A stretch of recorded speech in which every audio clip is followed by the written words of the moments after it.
அஸ்ஸலாமு அலைக்கும். கோவக்காய் கூட்டு எப்படி செய்கிறதுன்னு பார்க்கலாமா?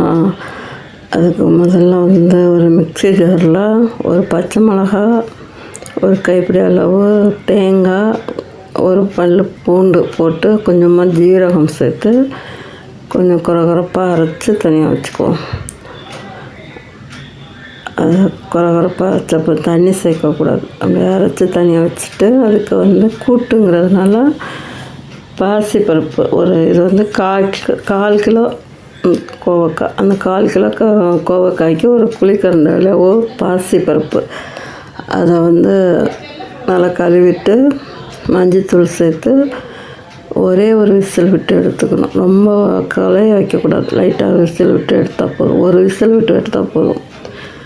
இந்த கோவக்காயை கொஞ்சம் மீடியம் சைஸ் துண்டுகளாக நறுக்கிக்கணும். ரொம்பவும் தட்டையாக இல்லாமல் ரொம்பவும் தடிமமாக இல்லாமல் கொஞ்சம் மீடியமாக நறுக்கி எடுத்துக்கணும்.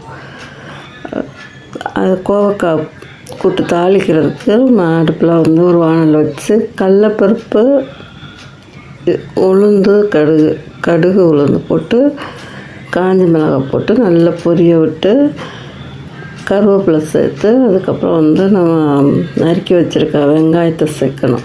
வெங்காயம் சேர்த்து நல்லா வதக்கிட்டு அப்புறம் அந்த காயை சேர்க்கணும். கோவக்காய் சேர்த்து அதையும் சேர்த்து நல்லா வதக்கி இந்த கோவக்காய் கொஞ்சம் வேக லேட் ஆகும்.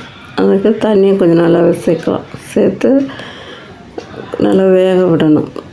அது அடுப்பை வேகமாக வச்சு வேக விடக்கூடாது. அடுப்பு மீடியம் ஃப்ளேமில் இருக்கணும். அப்போ தான் காய் கொஞ்சம் நல்லா வேகும். இது காய் கொஞ்சம் வேகிறது லேட் ஆகும். நம்ம ஹையாக வச்சோம்னா தண்ணி தான் காய் வேகாது. அதுக்காக கொஞ்சம் மீடியமாக வச்சுக்க வேண்டியது தான். உப்பு சேர்த்து காயை வேக வச்சிடணும். அது நல்லா ஸ்லோவில் வச்சுட்டா நல்லா ஓரளவுக்கு வெந்துடும். வெந்ததுக்கப்புறம் ஒரு முக்காப்பதமாக வெந்ததுக்கப்புறம் இந்த வேக வச்சுருக்கிறது அந்த பாசிப்பருப்பை அதோட சேர்த்துடணும். அந்த பாசிப்பருப்பும் முக்காப்பதம் தான் வெந்திருக்கு. அது ரெண்டையும் ஒன்றா சேர்த்து ஒரு 5 நிமிஷம் வேக விட்டோம்னா ரெண்டும் சேர்ந்து நல்லா கூட்டு நல்லா கொலைய வந்துடும்.